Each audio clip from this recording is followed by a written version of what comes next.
In Springfield, they're eating the dogs, the people that came in. They're eating the cats. They're eating the pets of the people that live there. And this is what's happening in our country. So I probably don't have to remind you about the fact that Trump was making baseless, crazy, and racist claims about Haitian immigrants eating pets, but since that statement's having legal repercussions now, I think we should talk about it. Tyler Cohen breaks it down. In a bombshell move, a nonprofit called Haitian Bridge Alliance has filed charges against Donald Trump and J.D. Vance for their lies that helped incite chaos as it relates to the Haitian community in Springfield, Ohio. The law firm overseeing the lawsuit has used a statute allowing private citizens to, quote, file an affidavit charging the offense committed. The charges that Donald Trump and J.D. Vance face include the following: disrupting public service by causing widespread bomb and other threats that resulted in massive disruptions to the public services in Springfield, Ohio, making false alarms by knowingly causing alarm in the Springfield community by continuing to repeat lies that state and local officials have said were false, committing telecommunications harassment by spreading claims that they know to be false during the presidential debate, campaign rallies, nationally televised interviews, and social media, committing aggravated menacing and violation by knowingly making intimidating statements with the intent to abuse, threaten, or harass the recipients, including Trump's threats to deport immigrants who are here legally to Venezuela, a land they have never known, committing aggravated menacing by knowingly causing others to falsely believe that members of Springfield Haitians community would cause serious physical harm to the person or property of others in Springfield, and violating the prohibition against complicity by conspiring with one another and spreading vicious lies that caused innocent parties to be parties to their various crimes. The nonprofit is asking the court to affirm probable cause and to issue arrest warrants, which will require a hearing. The law firm said that the charges, quote, stem from the impact of Trump's and Vance's baseless fear-mongering that legal Haitian immigrants to the Ohio town are eating their neighbors' pets. Quote, the Haitian community is suffering in fear because of Trump and Vance's relentless, irresponsible, false alarms, and public services have been disrupted. Trump and Vance must be held accountable to the rule of law. Anyone else who wreaked havoc the way they have would be arrested by now. There's nothing special about Trump and Vance that entitles them to get away with what they have done and are doing. They think that they are above the law. They're not. Their case will be made exponentially more difficult considering J.D. Vance effectively admitted on air that he made up the story about migrants eating pets because he was just that desperate to shoehorn the narrative of immigration into the political zeitgeist. Just once and for all, you again started this in part by saying that, at which Donald Trump repeated on the debate stage, that, and he didn't say anything about the policies that you're talking about. He just said Haitians are eating dogs and cats.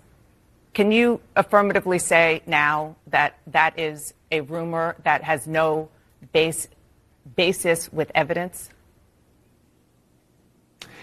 Dana, the evidence is the first-hand account of my constituents who are telling me that this happened. And by the way, I've been trying to talk about the problems in Springfield for months, and the American media ignored it. There was a congressional hearing just last week of angel moms who lost children because Kamala Harris let criminal migrants into this country who then murdered their children. The American media totally ignored this stuff until Donald Trump and I started talking about cat memes. If I have to, but it wasn't just a meme, create stories so that the American media actually pays attention to the suffering of the American people, then that's what I'm going to do, Dana, because you guys are completely letting Kamala Harris coast. You had one interview with her. You talk about pushing back against me, Dana. You didn't push back against the fact that she cast the deciding vote on the Inflation Reduction Act, which is why a lot of Americans can't afford food and housing. You just said that you're creating a story. Public policy. Sir, you just said that you're creating the story. What's that, Dana? You just said that this is a story that you created. So the eating dogs and cats thing is not accurate. Dana, it comes from firsthand accounts from my constituents. I say that we're creating a story, meaning we're creating the American media focusing on it. I didn't create 20,000 illegal migrants coming into Springfield thanks to Kamala Harris's policies. Her policies did that, but yes, we created the actual focus that allowed the American media to talk about this story and the suffering caused by Kamala Harris's policies. In other words, Republican politicians like J.D. Vance aren't just lying about harmful claims, they're doubling down on them and then telling on themselves because that's how far in the land of unreality these Republican politicians really are. And let's be real, I'm not really completely convinced that J.D. Vance isn't a political plant because the stuff he says is just too wild for me to believe otherwise. Anyways, if he isn't, at least we got people like Bryant making sure that we're aware. And this was made worse by the fact that a staffer of J.D. Vance actually called the Springfield city manager, Brian Heck, on September 9th prior to the debate and asked if there was any truth in rumors that Haitian immigrants were taking and eating pets in Springfield. Quote, he asked point blank, are the rumors true of pets being taken and eaten? Heck told the outlet. I told him no. There was no verifiable evidence or reports to show this was true. I told them these claims were baseless. And this is why this stuff just isn't funny anymore. It was never really funny to begin with, but then when lies are on the line because you want to lie for political gain, I can't help but ask myself what the current people still voting Republican are thinking. Like, do you just want to win that much, or are you brainwashed? For your benefit, I hope it's the latter. At least that can be reversed. For any sane, rational human being, the information that he was given was more than enough for Trump to not make a crazy decision. But does he do that? Of course not. Trump did it anyway because even though the campaign knew that it was false, the point was to perpetuate a certain narrative to help themselves politically. And what followed was death threats against Haitians, bomb threats against Haitians, property damage against Haitians, all because of a claim that these Republicans knew was a lie, that they were told was a lie, but they spread it anyway. And that's prime politics right there, running on an issue that doesn't even exist.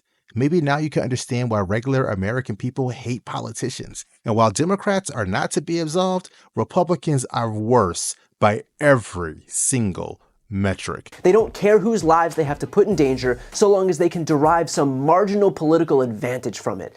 And the craziest part, Trump continues, after all of this, to repeat his claim to this day. With 47 days until the election, former President Trump held a rally last night where he amplified false claims about immigrants in Springfield, Ohio, and promised to carry out the largest deportation in U.S. history. 47 days, less than 7 weeks out from Election Day, and the polls show that this race is still a dead heat nationally. Donald Trump holding a campaign rally on Long Island, New York yesterday. The former president telling his supporters he plans to visit Springfield, Ohio, after amplifying false claims that Haitian migrants in Springfield were eating neighborhood pets. Now, Springfield's mayor has warned against a visit from any candidate because the city has received at least 33 bomb threats. The threats follow baseless claims about Haitian migrants in the city eating pets. There have been more than a dozen threats made to public schools, hospitals, and city services since the presidential debate on September 10th. Do you think Springfield will ever be the same? I don't think. The fact is, and I'll say it now, you have to get him the hell out. You have to get him out. I'm sorry. To get him out. Can't have it. Can't have it.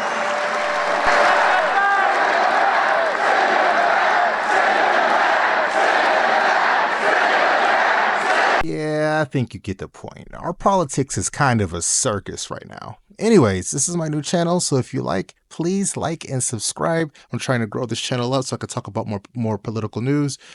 So go ahead and hit me with a follow and some support. Thanks. Appreciate it.